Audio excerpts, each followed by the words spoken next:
বাংলাদেশের সবচেয়ে জনপ্রিয় কয়েকটি মোবাইল কোম্পানির নাম আসলে শাওমির নাম সবার আগে আসবে। শাওমির সব থেকে জনপ্রিয় যে সিরিজটি হলো সেটি হচ্ছে নোট সিরিজ।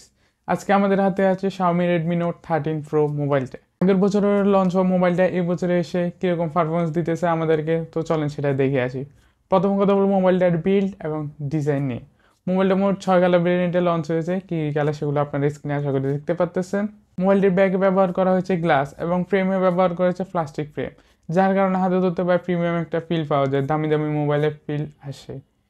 অ্যান্ড মোবাইলটার ওয়েট হচ্ছে 187 গ্রাম, 187 গ্রাম অতটাও বেশি না ভাই, ফ্ল্যাগশিপ মোবাইলের মতনই লাগে। ফ্ল্যাগশিপ মোবাইলগুলোরও ওয়েট এরকম থাকে, যার কারণে মোবাইলটা হাতে ধরতে ভাই সেরকম হেভি ফিল হয় না, দারুণ পরিমাণে কমফোর্ট পাওয়া যায় মোবাইলটা হাতে ধরে।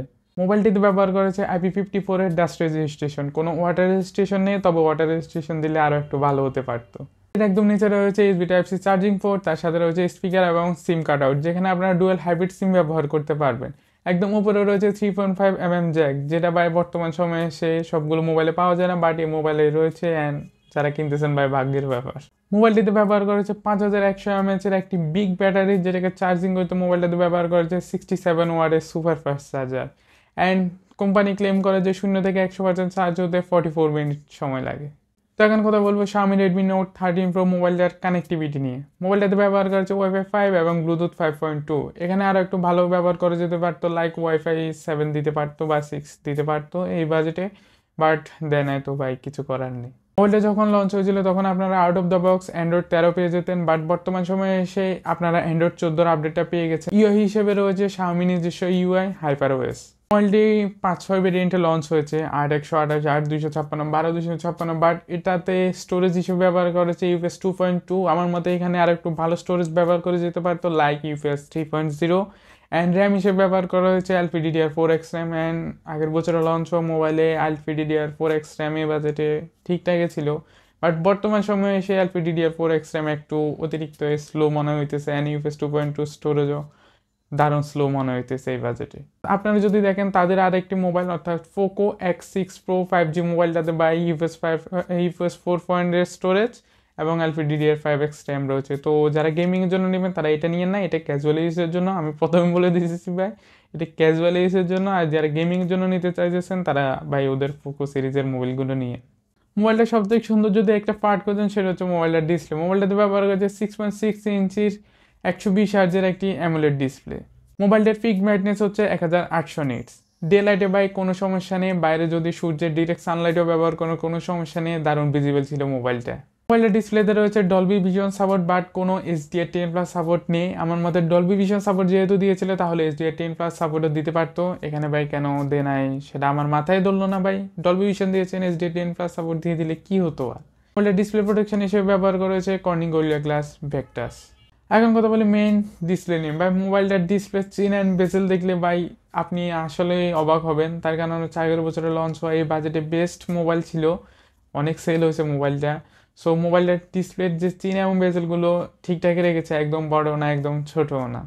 এখন কথা বলো শাওমি রেডমি নোট 13 প্রো মোবাইলটার পারফরমেন্স নিয়ে। মোবাইলটাতে ব্যবহার করেছে স্ন্যাপড্রাগনের 7S Gen 2 প্রসেসরটা।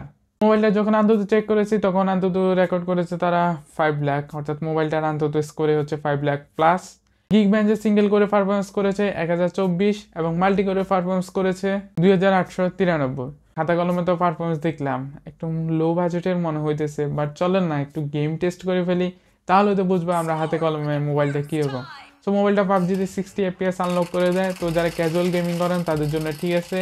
আর যারা হার্ডকোর গেমার আছেন তাদেরকে আমি প্রথমে বলে দিতেছি ভাই, আবারও বলতেছি ভাই এটা গেমিং মোবাইল না, হার্ডকোর গেমিংয়ের জন্য নিয়েন না। এই বাজেটে ভাই আরও ভালো ভালো মোবাইল পাবেন, লাইক 90 FPS-এর মোবাইল আপনারা পেয়ে যাবে। সো আশা করি যারা হার্ডকোর গেমার আছেন তারা এটা নেবেন না। যারা ক্যাজুয়াল গেমিং করতে চান, মানে ধরেন যে ভাই কাজের ফাঁকে ফাঁকে 10-15 মিনিট গেমিং করতে চান, তাহলে ভাই এই মোবাইলটা আপনারা নিঃসন্দেহে নিতে পারেন। চলেন মোবাইলটার ক্যামেরা দেখে এসে। মোবাইলটার ব্যাগে ব্যবহার করেছে 3টে ক্যামেরা সেটআপ। একটা হচ্ছে 200 মেগাপিক্সেলের ওয়াইড অ্যাঙ্গেল লেন্স, যেটাতে OIS সাপোর্ট পেয়ে যাবেন। আরেকটা হচ্ছে 8 মেগাপিক্সেলের আল্ট্রা ওয়াইড লেন্স, আরেকটা হচ্ছে 2 মেগাপিক্সেলের ম্যাক্রো লেন্স। মোবাইলটার ব্যাক ক্যামেরা দিয়ে আপনারা 4K 30 FPS ভিডিও রেকর্ড করতে পারবেন এবং 1080p-তে 30, 60 এবং 120 FPS ভিডিও রেকর্ড করতে পারবেন। মোবাইলটার ফ্রন্টে ব্যবহার করা হচ্ছে 60 মেগাপিক্সেলের একটি ওয়াইড অ্যাঙ্গেল লেন্স, যেটাতে আপনারা 1080p-তে 30 এবং 60 FPS ভিডিও রেকর্ড করতে পারবেন। এটাতে ইলেকট্রনিক ইমেজ স্টেবিলাইজেশন ব্যবহার করা হয়েছে। অ্যান্ড মোবাইলটার ফ্রন্টে যদি 4K সাপোর্ট দেওয়া থাকতো তাহলে আরও একটু ভালো হতো। তো চলেন এবার দেখে আসি রেডমি নোট 13 প্রো মোবাইলটার কয়েকটা ছবি। সো এখন যে ছবিটা দেখতে পাইতেছেন এটা হচ্ছে ওয়াইড অ্যাঙ্গেল লেন্সের তোলা একটা ছবি মোবাইলটা দিয়ে। অ্যান্ড ভাই ছবিটা দেখলে ভাই আপনি প্রথম দেখাতে ভাই এটা আর ফিদা হয়ে যাবেন ভাই, দারুণ পরিমাণে কালার কন্ট্রাস্ট সব কিছু ঠিক রেখেছিল। ডার্ক যে এরিয়াগুলো যেগুলোতে ভাই শ্যাডো ছিল ওগুলো আরও ডার্ক করে ফেলতেছে। এখন যেটা দেখতে পাচ্তেছেন এটা হচ্ছে গিয়ে ভাই মেইন ক্যামেরা দিয়ে তোলা ছবি, কোনো জুম নাই, কোনো ইফেক্ট নাই, 1x তোলা একটা ছবি। তো এখানে ভাই কালার টালার সব কিছুই ঠিকঠাক লেগেছিল, বাট ওই যে ডার্ক এরিয়াগুলোতে অতিরিক্ত পরিমাণে ডার্ক করে ফেলতেছে। তো আমাদের কাছে এই দুইটা ছবি আমি ম্যানেজ করতে পেরেছি, আরগুলো করতে পারি না, তাই সরি। চেষ্টা করেছি বাট পারি নাই। এবার একটা নাইট মোডের ছবি দেখে আসি, নাইট মোড অন এবং অফের একটা ছবি দেখে আসি। তো এখন যেগুলো দেখতে পাচ্ছেন ভাই বলতে পারবেন কোনটা নাইট মোড অন এবং কোনটা নাইট মোড অফ। ভাই বোঝার কোনো পার্থক্য নেই, কারণ নাইট মোড অন এবং অফের মধ্যে কোনো পার্থক্যই নেই। তো এই ছিল রেডমি নোট 13 প্রোর ছোট্ট একটা রিভিউ। বলে দিই মোবাইলটা কাদের জন্য। তো যারা ক্যাজুয়াল ইউজ করতেছেন 2024 সালে এসে ভাই এই মোবাইলটার ভাই আমার মতে যারা গুড লুকিং মোবাইল খুঁজতে চাইতেছেন, কারণ ভাই এই বাজেটে বেস্ট একটা গুড লুকিং মোবাইল এটা। Good looking mobile, casual gaming করতে চাইতেছেন, ভালো একটা ক্যামেরা চাইতেছেন। ক্যামেরা ভাই আমি বলতেছি না একদম খারাপ, এই বাজেটে ভাই ঠিকঠাক আছে ক্যামেরা। তো যারা গেমিং ছাড়া নিতে চাইতেছেন, ক্যাজুয়াল গেমিং করবেন ভাই তাহলে নিতে পারেন, সমস্যা নেই। যারা আর কি কথা বলার জন্য লাইক ছবি টবি তোলার জন্য তাহলে এই বাজেটে মোবাইলটা দেখতে পারেন। আর যারা তো ভাই রেডমির হার্ডকোর ফ্যান রয়েছেন তারা তো এটা অবশ্যই নিতে পারে। তো ছিল আজকের ভিডিওটা কিরকম লেগেছে কমেন্ট করতে পারেন। নতুন ভিডিও খুব তাড়াতাড়ি হাজির হবো, ততদিন পর্যন্ত সব ভালো থাকবেন। Bye bye.